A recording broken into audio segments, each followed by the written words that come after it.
Welcome to a new Daily Top Askreddit video. Today's topic: who is the GOAT stand-up comedian? The fact that Carlin is both the number one and number two comment at the time I'm writing this should show something. I'd put Lenny Bruce on that list as well, as he was Carlin's inspiration and one of the pioneers of being able to swear in comedy. Lenny's on the list, but his body of work supports Carlin's claim to the crown.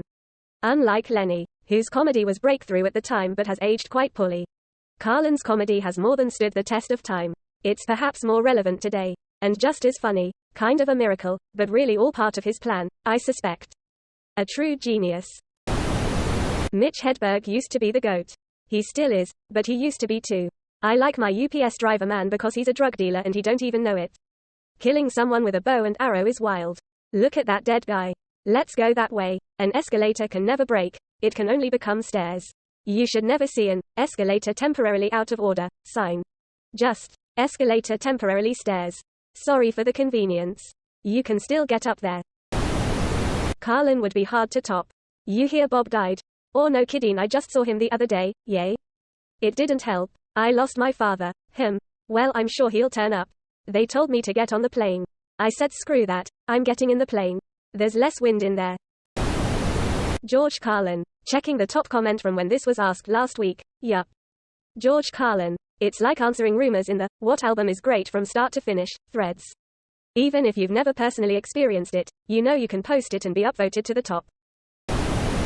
George Carlin, but honorable mention to Richard Pryor. This is the correct answer in the correct order.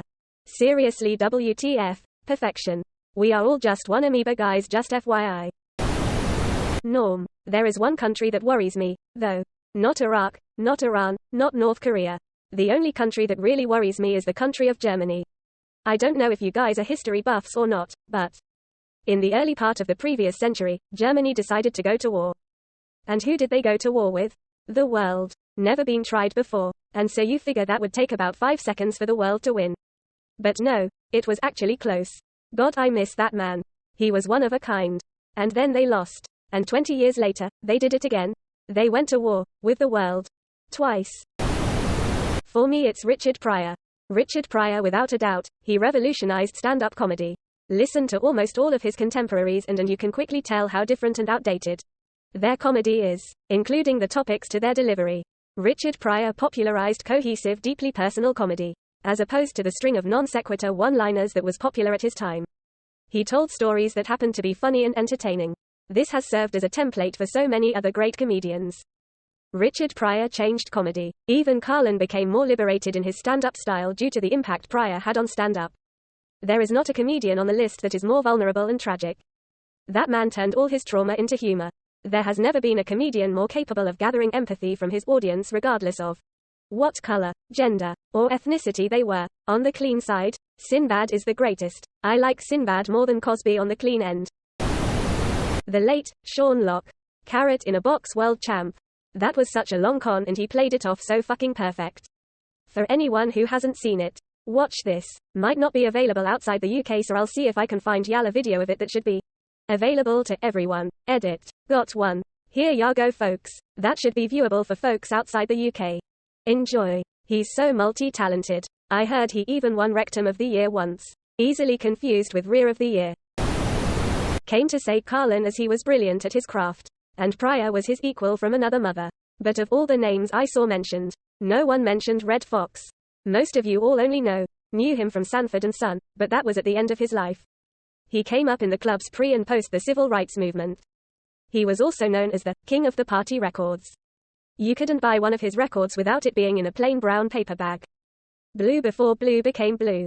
And there was also Uncle Milty, Milton Berle. Known not only for his raunchy comedy, but for also being well endowed.